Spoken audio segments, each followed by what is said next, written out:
तर ठाकरे गटाचे राजन साळवी यांची एक प्रतिक्रिया समोर येते। माझ्यावर अन्याय झाल्याचं पदाधिकाऱ्यांनी सांगितलंय। मी योग्य वेळी योग्य निर्णय घेणार आहे। जनतेच्या कामासाठी सत्ताधारी पक्षात आलो असं दुसरीकडे नंदकुमार घोडेले यांनी म्हटलंय। पक्षात सुधारणा झाल्या तर ठीक, अन्यथा पुढे निर्णय घेऊ असं जितेंद्र जनावळे यांनी म्हटलेलं आहे। ठाकरे गटात नाराज असल्याच्या चर्चांनंतर या तीन नेत्यांच्या तीन प्रतिक्रिया आपण पाहतोय।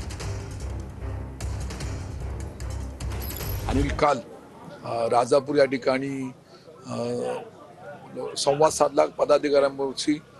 त्या ठिकाणी सर्व उपस्थितांमध्ये सर्वांनी भावना व्यक्त केल्या की राजन साळवी, तुमच्यावरती अन्याय झालेला आहे, पराभवाला कारणीभूत अनेक मंडळी आहेत आणि तुम्ही योग्य तो निर्णय घ्या, अशा तऱ्हेच्या भावना व्यक्त केल्या। आणि त्याला अनुसरून मीही सांगितलं की मी योग्य वेळी योग्य निर्णय घेईन, अशा तऱ्हेच्या मी भावना व्यक्त केल्या।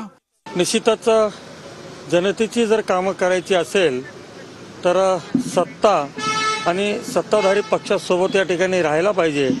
आणि जनतेचाच रेटा होता की आपण या ठिकाणी एक सत्ताधारी पक्षामध्ये आपण प्रवेश करा आणि जनतेची जी कामं आहेत ती निश्चितपणे करण्याची त्यांची अपेक्षा सुद्धा या ठिकाणी आहे। तसा काय अजून विचार नाही। मी साहेबांशी त्या बाबतीत मी साहेबांच्या कानावर घातलेला आहे काय विषय आणि काय नाही आहे। आणि मला खात्री आहे साहेब त्या बाबतीत तोडगा काढतील आणि तोडगा निघाला पाहिजे येणाऱ्या महानगरपालिकेच्या निवडणुकीनं। आम्हालाही वाटतं ना की पक्ष जिंकला पाहिजे। ठीक आहे, काही सुधारणा झालं तर ठीक आहे, नाहीतर मग आम्ही त्या पद्धतीत साहेबांशी बोलून आम्ही आणि तसा हा सगळा पसरवलेला गैरसमज आहे। पुढे बघू आता कसं आहे ते। पण शिवसैनिकाला जे वाटतं, शिवसैनिकाच्या जे मनात आहे, कारण प्रत्येकाला वाटतं, शिवसैनिकाला वाटतं पक्ष वाढला पाहिजे, पक्ष जिंकला पाहिजे।